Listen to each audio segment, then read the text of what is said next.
নমস্কাৰ, স্বাগতম জনাইছোঁ। আসসালামু আলাইকুম। মোৰ অন্য এটা ব্লগলৈ আজি ৰাতিপুৱাতে আৰম্ভ কৰিছোঁ। দেখিব পাৰে মুকলি আকাশৰ তলত এটা ধুনীয়া পৰিৱেশ। তাতে ৰাতিপুৱাতে আজি পিঠা বনালোঁ। পিঠাটো হৈছে মুগচিপা পিঠা। তাত নাৰিকল দিয়া নাই, মই তিল দিছোঁ। তিল দি পেলাই উহাব দিছোঁ। আপোনালোকে জানে বোধহয় ৰেচিপি ভিডিঅ'টো মই ভালকৈ সম্পূৰ্ণটো নেক্সট ভিডিঅ'ত দিম। আজি এনে কিছু দেখুৱাম আপোনালোকক আৰু আশা কৰিছোঁ ভাল পাব। বাকী আপোনালোকৰ খবৰ কেনে? যোৱাকালিৰ পৰা মই ষ্টাৰ্ট কৰিছিলোঁ ব্লগ এটা। ইণ্ট্ৰটোহে দিয়া হৈছে মোৰ, বাকী এনে দেখুওৱা নাই। আজি ভাবিছোঁ তাকে দেখুৱাম। বাকী আৰু দিনটোতনো কি কৰোঁ সেইখিনি চাই থাকিব আজি। মুগচিপা পিঠা বাৰু কোনে কোনে ভাল পায় কমেণ্টত ক'বচোন। এনে পিঠাটো হেল্ডিয়ে হয়, কাৰণ এইটো পানীত উহোৱা হয় যিহেতু, আৰু ভিতৰত ষ্টাফিংখিনি দিয়া হয়, তিলৰে হওক বা নাৰিকলৰে হওক এনেকুৱাকৈ দিয়া হয়। ইয়াত কোনো তেল ইউজ কৰা নহয়, ব্যৱহাৰ কৰা নহয়, সেইকাৰণে হেল্ডি বুলি কওঁ। বাকী পিঠাটো খাই ভালেই লাগে, মইতো ভাল পাওঁ। কোনে কোনে ভাল পায় জনাবচোন। বাকী আজি আপোনালোকে এটা বস্তু দেখাম। এজোপা ফুলৰ গছ, কিন্তু অদ্ভুত। মানুহৰ নিচিনাকৈ ৰাতি শুই যায় আৰু যেতিয়া পোহৰ দেখা পায় বা ৰাতিপুৱা দিনৰ সময়খিনিত গোটেই ফুলি থাকে, কিন্তু ৰাতি শুই যায়। দেখাইছোঁ গছজোপা। এইজোপা দেখিব পাৰে, এইজোপা এই ফুলপাহ যেতিয়া ৰাতি হয় তেতিয়া শুই যায়, মানে জাপ খাই যায় আৰু এতিয়া ৰাতিপুৱা হৈছে নহয়, এনেকৈ ফুলি আহিব।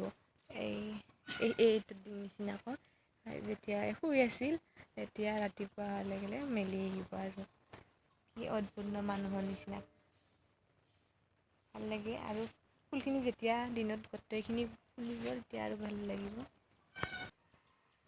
ৰাতিপুৱাৰ এইখিনি সময় খুব ভাল লগা সময়, মই খুব ভাল পাওঁ, কাৰণ এইখিনি সময়ত বেছি চিঞৰ বাখৰো নাথাকে আৰু চৰাইৰ মাত, লগতে সূৰ্যৰ পোহৰো, লগতে এইখিনি সময় মই বেছি ভাল পাওঁ। আৰু জনাবচোন আপোনালোকে কোনখিনি সময় বেছি ভাল পায়। কেতিয়াবা কিছুমান মানুহে ভাল পায় গধূলি সময়খিনি বা আবেলি সময়খিনি খুব ভাল পায়, আৰু কিছুমানে ৰাতিপুৱাৰ সময়খিনি ভাল পায়, লগতে কিছুমানে ৰাতি ভাল পায়।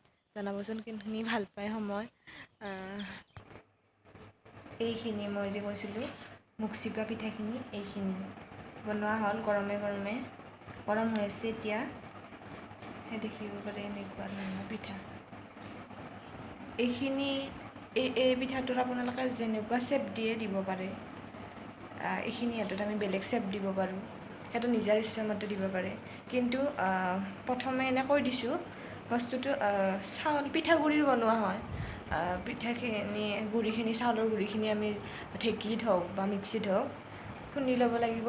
তাৰপিছত ষ্টাফিংখিনি বনাবৰ কাৰণে আমি তিলখিনি ভালদৰে মিক্সিত গুড়া কৰি ল'ব লাগিব। মই মিক্সিতে কৰিছোঁ, ঢেঁকী যিহেতু আজিকালি নাপায়েই, সেনেকৈ কৰি লৈছোঁ। আৰু ভিতৰৰখিনি এইখিনি পানী দি মুঠি লৈছোঁ ভালদৰে পিঠাগুড়িখিনি। তাৰপিছত মই তিলৰখিনি দিছোঁ, তাৰপিছত উহাব দিছোঁ পানীত। এয়া হৈ গ'ল আমাৰ পিঠা ৰেডি। খুব তৎক্ষণাতে হয়, এটা হেল্ডি পিঠা, মুগচিপা পিঠা, য'ত একো তেল নাথাকে। এদিন ভালদৰে দেখুৱাম আপোনালোকক মই গোটেইখিনি। সেইদিনাখন অকল আপোনালোকে পিঠাৰেই ৰেচিপিটো পাব। বাকী আশা কৰিছোঁ আপোনালোকে চাই ভাল পাব। বাকী আপোনালোকৰতো ভালেই চাগে, মোৰো ভালেই। তেতিয়াহ'লে আজিলৈ আহিছোঁ, ধন্যবাদ।